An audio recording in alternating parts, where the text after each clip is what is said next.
today, we're lifting the lid, quite literally, on one of the most fascinating and often overlooked aspects of aristocratic life, the logistics.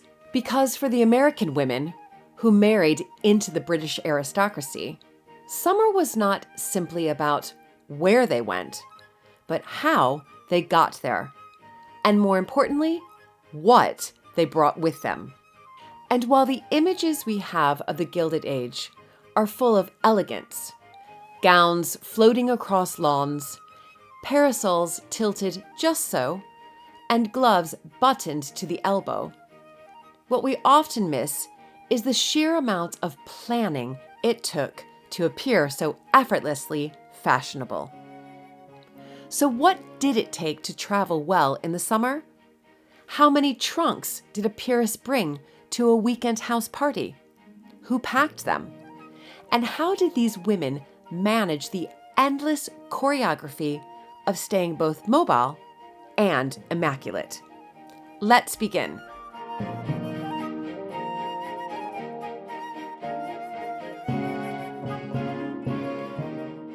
The Gilded Heiresses did not travel light. By the late 19th century, British aristocratic families and their American in-laws were highly mobile. Whether attending a regatta, staying at a friend's estate, or escaping to the continent, summer meant movement, and movement meant luggage. Packing was no small task. For a 3-day house party, an heiress might require anywhere from 4 to 10 trunks. Each served a distinct purpose. One for day dresses, another for evening gowns, one for undergarments and nightwear, one for shoes and hats, another for jewelry, and at least one for personal linen and toiletries. There were also smaller hat boxes, dressing cases, and writing boxes, each carefully labeled and listed. Steamer trunks were the standard for rail and ocean travel. Often made of leather or canvas with brass fittings, they were not only sturdy, but beautifully crafted. The most exclusive families purchased theirs from Louis Vuitton, Goyard, or Asprey in London. Luxury luggage houses that afforded custom-fitted compartments for gloves, veils, opera glasses, and even writing paper and inkwells. These trunks were not mere containers. They were portable wardrobes. Travel was organized with near military precision. The ladies' maid oversaw packing, ensuring each ensemble was complete with gloves, shoes, accessories, and appropriate underpinnings. Travel itineraries were discussed days in advance. Porters were arranged. Letters were sent ahead to the host household, informing them of arrival times and wardrobe requirements for planned activities. First-class train compartments were reserved well in advance. Many aristocratic families had access to private carriages, which were lavishly upholstered with velvet curtains and polished wood paneling. Upon arrival at the nearest station, grooms or footmen from the estate would meet them. Trunks traveled separately and were whisked to bedrooms for immediate unpacking. Arriving without one's luggage, or worse, with the wrong outfit, was unthinkable.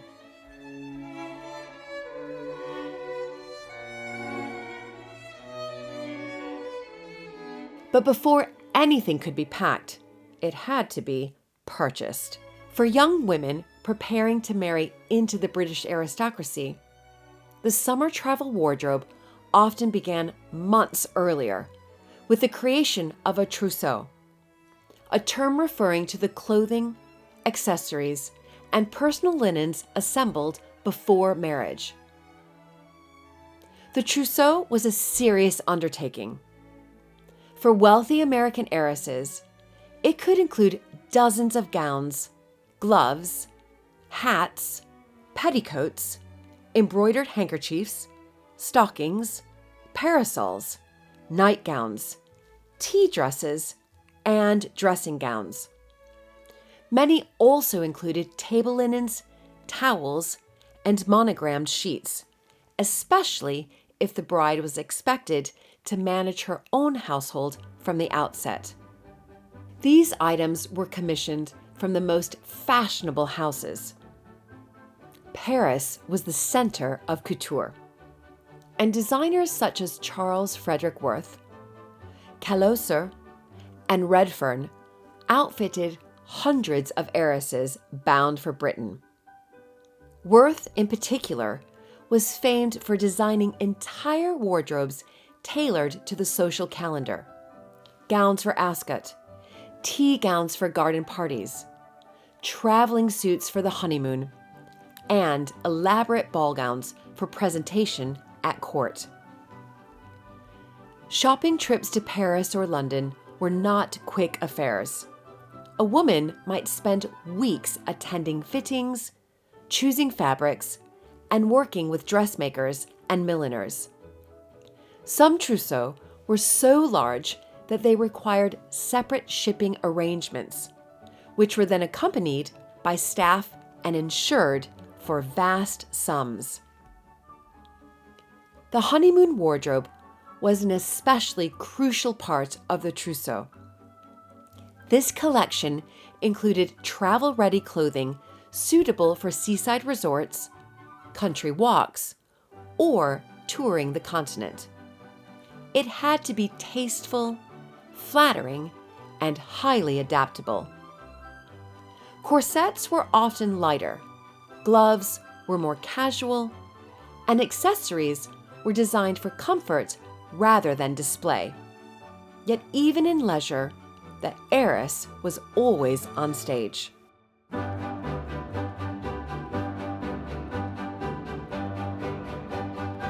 Once she had arrived at her destination, be it a house party in Hampshire or a garden party in Belgravia, the Gilded Heiress faced the next challenge: dressing correctly for every hour of the day. Morning began in a breakfast gown, a soft, comfortable dress worn only within the family rooms. This might be followed by a walking dress if she planned to tour the grounds or visit the stables. These gowns were typically made of breathable cotton or linen, paired with sturdy walking boots, gloves, and a straw hat with ribbons tied beneath the chin. Later in the morning, a change might be required for calling attire, which was something a bit more formal for receiving or paying visits to neighbors or local dignitaries. These outfits often included jackets or long capes, depending on the season, and parasols to guard against the sun. Afternoons might be spent at tea or engaged in leisure activities like croquet or tennis, each requiring its own costume. Lawn tennis dresses were typically white, ankle length, and made of washable fabrics, while croquet attire often featured decorative sashes or collars. It was important to strike the balance between comfort and fashion, even while chasing a ball with a mallet. Then came the tea gown, an elegant, informal indoor dress that marked the transition to evening. Tea gowns were lighter and less structured than dinner dresses, often worn without corsets and made of silks, satins, or soft muslins. They were designed to impress, but only in a private setting. And then there was the crown jewel of the wardrobe, the evening gown.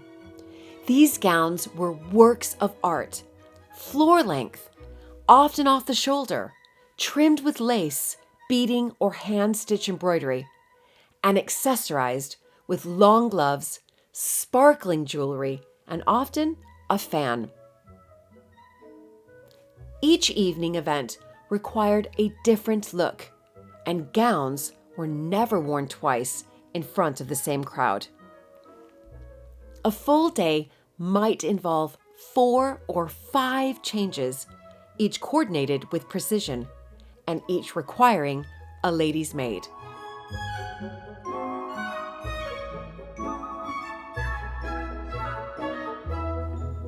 No Gilded Heiress handled this alone.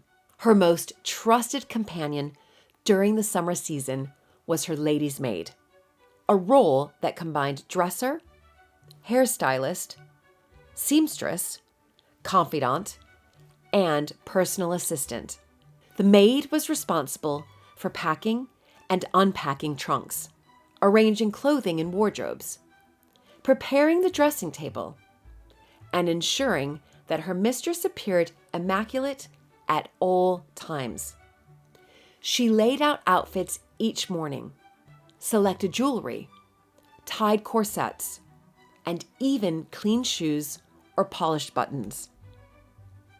When gowns wrinkled during travel, she steamed them. If hems tore during a garden party, she mended them overnight. She ironed petticoats, brushed lace, and aired bodices. And when the day was done, she carefully repacked every piece, making notes of what needed replacing or repairing. Many American heiresses brought maids from home. These were women with whom they had grown up or whom they trusted deeply.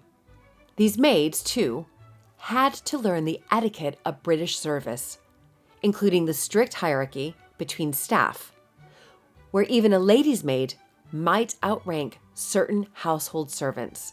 In return for their skill and loyalty, ladies' maids often received better pay, private quarters, and elegant cast-offs, gowns, hats, or even jewelry that were no longer suitable for their mistress.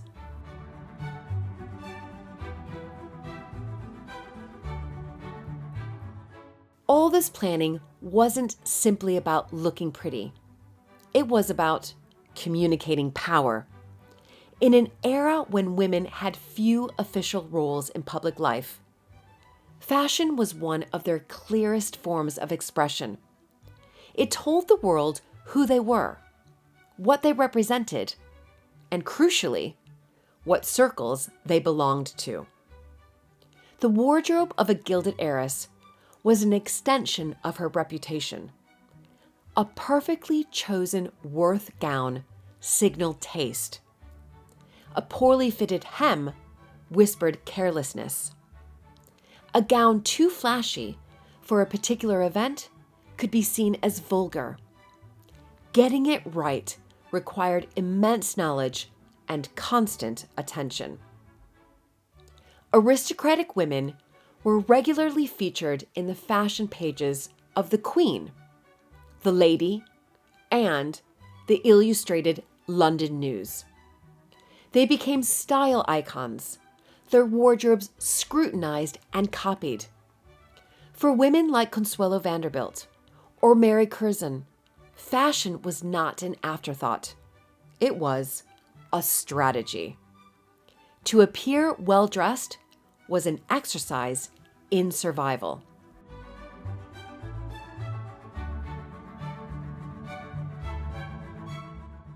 Behind every elegant photograph of a gilded heiress stepping into a launch at Henley or descending a staircase at a Highland estate was a world of effort, orchestration, and invisible labor. To dress well was to live well, and to live well, as an aristocratic woman in the Gilded Age, required extraordinary preparation. From the purchase of a trousseau to the packing of trunks, the work of maids, and the choreography of daily dress, dressing was truly an extraordinary affair. Because in the world of titles and traditions, appearances were everything. And appearances didn't just happen, they were made. Thank you for joining me on the Gilded Heiresses. I'm Julie Montague. Until next time.